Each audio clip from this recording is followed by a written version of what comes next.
ಒಂದೇ ಮಾತ್ರ. ಹರಿ ಓಂ ತತ್ ಸತ್ ಶ್ರೀರಾಮಕೃಷ್ಣ ಅರ್ಪಣೆ. ಮುಂದೊಂದು ದಿನ ನಮ್ಮ ಮನೆ ಬಾಗಿಲವರೆಗೂ ಬರೋದಿಲ್ಲ ಅಂತ ನಮ್ಮ ಹತ್ರ ಏನ್ ಗ್ಯಾರಂಟಿ? ನಮ್ಮ ಮನೆ ಮಕ್ಕಳ ಮುಂದೆ ಯಾರಾದ್ರೂ ಪ್ರಶ್ನೆ ಮಾಡಿದ್ರೆ ಮನೆ ಮಕ್ಕಳಲ್ಲಿ ಎಷ್ಟು ವೈಚಾರಿಕ ಜಾಗೃತಿ ನಾವು ತುಂಬಿಸಿರ್ಬೇಕಂದ್ರೆ ಒಂದೊಂದು ಹಿಂದೂ ಮನೆಯ ಮಗು ಎದೆಪ್ಪಿಸ್ಕೊಂಡೆ ತಟ್ಕೊಂಡು ಹೇಳ್ಕೊಳ್ಬೇಕು, ಶ್ರೀರಾಮಚಂದ್ರರ ಅಸ್ತಿತ್ವಕ್ಕೆ ಮಾತ್ರ ಅಲ್ಲಪ್ಪ, ಬೇಕಾದ್ರೆ ಇಡೀ ಶ್ರೀರಾಮಚಂದ್ರರ ವಂಶವೃಕ್ಷದ ಅಸ್ತಿತ್ವಕ್ಕೆ ನಾನು ಸಾಕ್ಷ್ಯನ ಕೊಡಬಲ್ಲೆ. ನಮ್ಮ ಮಕ್ಕಳ ಬಾಯಿಗಳಿಂದ ಬರಬೇಕಾದ ಉತ್ತರ ಭಗವಂತನ ತಾಯಿ ಭಾರತೀಯ ಜಗನ್ಮಾತೆಯ ಹನುಮನ ರಾಮರ ಆಶೀರ್ವಾದದಿಂದ ಮೊದಲಿಗೆ ಬಂದದ್ದು ಶ್ರೀಹರಿ, ಶ್ರೀಹರಿ ಮಗ ಬ್ರಹ್ಮ, ಬ್ರಹ್ಮನ ಮಗ ಮರೀಚಿ ಮಗ ಕಶ್ಯಪನ ಮಗ ಸೂರ್ಯನೊಂದಿಗೆ ರಷ್ಯಾ ಜೊತೆ ಹೆಗಲಿಗೆ ಹೆಗಲು ಕೊಟ್ಟು ನಿಂತು ತಯಾರು ಮಾಡಿಸಿ ಇಂಪೋರ್ಟ್ ಮಾಡಿಸಿಕೊಂಡಂತ S-400 ಡಿಫೆನ್ಸ್ ಸಿಸ್ಟಮ್ ಜೊತೆಗೆ ಭಾರತದ ಸೈನಿಕರು ಯುದ್ಧಕ್ಕಿಳಿದ್ರು. ಇದಕ್ಕಿಂತ ಹೆಮ್ಮೆ ವಿಚಾರ, ಆಕಾಶ್ ತೀರ್ ಏರ್ ಡಿಫೆನ್ಸ್ ಸಿಸ್ಟಮ್ ಜೊತೆಗೆ ಭಾರತದ ಸೈನಿಕರು ರಣಾಂಗಣಕ್ಕೆ ಬಂದ್ರು. ಆಕಾಶ್ ತೀರ್ ಏರ್ ಡಿಫೆನ್ಸ್ ಸಿಸ್ಟಮ್ ಬೇರೆ ಯಾವ ದೇಶದಿಂದಲೂ ತರಿಸ್ಕೊಂಡಿದ್ದಲ್ಲ, ಬದಲಿಗೆ 100% ಮೇಕ್ ಇನ್ ಇಂಡಿಯಾ, ಮೆಟೀರಿಯಲ್ ಹಿಡಿದು ಲೇಬರ್ ರವರೆಗೂ ಸಂಪೂರ್ಣ ಭಾರತದಲ್ಲಿ ನಿರ್ಮಾಣವಾದಂತ ಇಂಡಿಜಿನಸ್ ಏರ್ ಡಿಫೆನ್ಸ್ ಸಿಸ್ಟಮ್ ಜೊತೆಗೆ ಭಾರತದ ಸೈನಿಕರು ಯುದ್ಧಕ್ಕೆ ಇಳಿದ್ರು.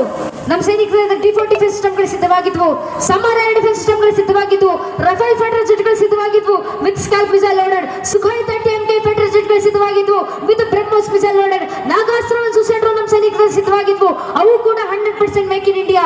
ಇಸ್ರೇಲ್ ಇಂದ ಇಂಪೋರ್ಟ್ ಮಾಡಿಸಿಕೊಂಡ ಅರಬ್ ಡ್ರೋನ್ ನಮ್ಮ ಸೈನಿಕರ ಹತ್ರ ಇದ್ವು, ಜಪಾನ್ ಇಂದ ಇಂಪೋರ್ಟ್ ಮಾಡಿಸಿಕೊಂಡಂತ ಕಾಪಿಕಾಜೆ ಡ್ರೋನ್ಗಳು ನಮ್ಮ ಸೈನಿಕರ ಹತ್ರ ಇದ್ವು, ಸ್ಕೈ ಸ್ಟ್ರೈಕರ್ ಸೂಸೈಡ್ ಡ್ರೋನ್ ನಮ್ಮ ಸೈನಿಕರ ಹತ್ರ ಇದ್ವು. Sky striker suicide drones 100% make in India, ಅದರಲ್ಲೂ ಮೇಡ್ ಇನ್ ಕರ್ನಾಟಕ. ನಮ್ಮ ಕರ್ನಾಟಕದಿಂದ ನೆಲದಿಂದಲೇ ತಾರಾಗಿ ಹೋದಂತ ಸೂಸೈಡ್ ಡ್ರೋನ್ಸ್ಗಳು ನಮ್ಮ ಸೈನಿಕರ ಹತ್ರ ಸಿದ್ಧವಾಗಿ ನಿಂತಿದ್ವು.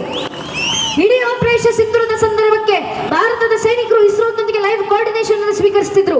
INS ವಿಕ್ರಾಂತ್ ಜೊತೆಗೆ 36ಕ್ಕೂ ಹೆಚ್ಚು ಯುದ್ಧ ಹಡಗುಗಳು ವಿತ್ ಬ್ರಹ್ಮೋಸ್ ಮಿಸೈಲ್ ಲೋಡ್ನೊಂದಿಗೆ ನಾರ್ದನ್ ಅರೇಬಿಯಾ ಸೇನಾ ಪ್ಯಾಟ್ರೋಲಿಂಗ್ ಮಾಡುತ್ತಿದ್ವು. ಎಲ್ಲಾ ಶಸ್ತ್ರಾಸ್ತ್ರಗಳೊಂದಿಗೆ ತಯಾರಾದಂತಹ ಭಾರತದ ಸೈನಿಕರು ರಣಾಂಗಣಕ್ಕಿಳಿದ್ರು. ಒಂದೇ ಒಂದು ಹೊಡೆತಕ್ಕೆ ಪಾಕಿಸ್ತಾನ ಅಮೆರಿಕದಿಂದ ತರಿಸಿಕೊಂಡಂತ J-16A ಥಂಡರ್ ಫೈಟರ್ ಜೆಟ್ ಮತ್ತು J-17 ಥಂಡರ್ ಫೈಟರ್ ಜೆಟ್ಗಳನ್ನ ಭಾರತದ ಸೈನಿಕರು ಹೊಡೆದುರುಳಿಸಿದ್ರು.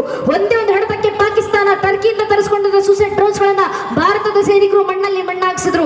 ಪಾಕಿಸ್ತಾನ ಉಪಯೋಗಿಸುತ್ತಿದ್ದಂತ ಸ್ವೀಡಿಶ್ ಮಾಡಿದ AWSS SAP 2000 ಡಿಫೆನ್ಸ್ ಸಿಸ್ಟಮ್ ಅನ್ನ ಭಾರತದ ಸೈನಿಕರು ಒಂದೇ ಒಂದು ಹೊಡೆತಕ್ಕೆ ಭಗ್ನಗೊಳಿಸಿದ್ರು. ಅವತ್ತು ಪಾಕಿಸ್ತಾನದ ಒಂದೇ ಒಂದು ಡಿಫೆನ್ಸ್ ಸಿಸ್ಟಮ್ ಕೆಲಸ ಮಾಡಲಿಲ್ಲ, ಪಾಕಿಸ್ತಾನದ ಒಂದೇ ಒಂದು ರಡಾರ್ ಸಿಸ್ಟಮ್ ರೆಸ್ಪಾಂಡ್ ಮಾಡಲಿಲ್ಲ.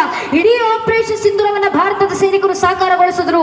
29 ನಿಮಿಷ 9 ಟೆರ್ ಕ್ಯಾಂಪ್ಸ್ಗಳ ಮೇಲೆ ದಾಳಿ, 70ಕ್ಕೂ ಹೆಚ್ಚು ಜನ ಭಯೋತ್ಪಾದಕರ ಸಂಹಾರ ಮಾಡಿ ಭಾರತದ ಸೈನಿಕರು ಜಗತ್ತಿಗೆ ತೋರಿಸ್ಕೊಟ್ರು.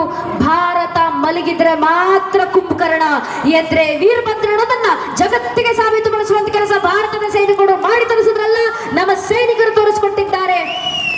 ನೇರ ನಿತ್ಯುದ್ಧ ಮಾಡ್ಲಿಕ್ಕೆ ಬಂದ್ರೆ ಕ್ಷಾತ್ರ ತೇಜಸ್ಸರೊಂದಿಗೆ ರಾಷ್ಟ್ರದ ರಕ್ಷಣೆ ಮಾಡ್ಕೊಳ್ತೀವಿ.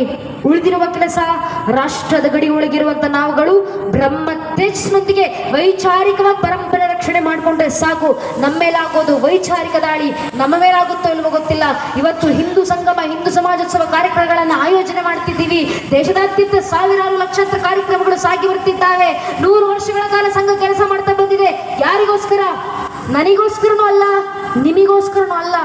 ಈಗ ತಾನೇ ಸುತ್ತಮುತ್ತ ಆಟ ಆಡ್ಕೊಂಡು ಬಂದು ಕೂತ್ಕೊಂಡ್ರಲ್ಲ 6-7 ವರ್ಷದ ಮಕ್ಕಳು, ಆ ಮಕ್ಕಳಿಗೋಸ್ಕರ ಮಾಡ್ತಿರುವಂತ ಕಾರ್ಯಕ್ರಮ ಇದು. ಆ ಮಕ್ಕಳ ತಲೆಮಾರಿಗೋಸ್ಕರ ಮಾಡ್ತಿರುವಂತ ಧರ್ಮದ ಕಾರ್ಯವೆಲ್ಲ. ಆ ಮಗುವಿನ ತಲೆಮಾರಿನವರೆಗಾದ್ರೂ ಧರ್ಮ ತಲುಪಬೇಕು. ನಮ್ಮ ಜವಾಬ್ದಾರಿಯನ್ನ ಪಾಲಿಸಿ ನಮಿಗೊಳಗೊಂಡು ಬಂದಿರುವಂತ ಧರ್ಮ ಆ ಮುಂದಿನ ತಲೆಮಾರಿನವರೆಗೂ ಪೀಳಿಗೆವರೆಗೂ ಹಸ್ತಾಂತರಿಸಿ ಹೋಗಬೇಕು ಅನ್ನೋ ಕಾರಣಕ್ಕೆ ಮಾಡ್ತಿರುವ ಕಾರ್ಯಕ್ರಮ.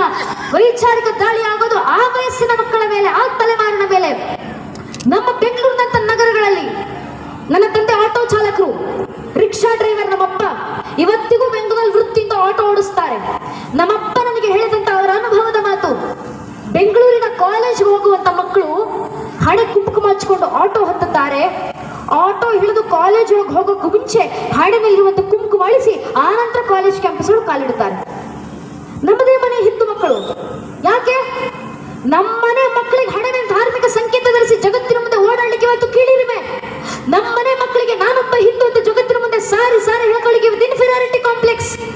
ಯಾಕಂದ್ರೆ ಅವ್ರ ಮೇಲೆ ವೈಚಾರಿಕ ದಾಳಿ ಆಗ್ತಿದ್ದಾವೆ. ನಮ್ಮ ಮಕ್ಕಳಿಗೆ ಪ್ರಶ್ನೆ ಮಾಡ್ತಾರೆ, ನೀವು ಗಣೇಶನ ಪೂಜೆ ಮಾಡ್ತೀರಲ್ಲ, ನಿಮ್ಮ ಗಣೇಶನಿಗೆ ಏನಕ್ಕೆ ಆನೆ ಮುಖ? ನೀವು ಹನುಮಂತನನ್ನ ಪೂಜಿಸ್ತೀರಲ್ಲ, ನೀವು ಹನುಮಂತನಿಗೆ ಏನಕ್ಕೆ ಕಪಿ ಮುಖ? ಹನುಮಂತನ್ ರಾಮ ಭಕ್ತ ಅಂತ ಕರಿತೀರಾ, ರಾಮನಲ್ಲಿ ಹುಟ್ಟಿದ್ರು ಅಂತ ನಿಮ್ಮ ಹತ್ರ ಏನು ಸಾಕ್ಷಿ ಇದೆ?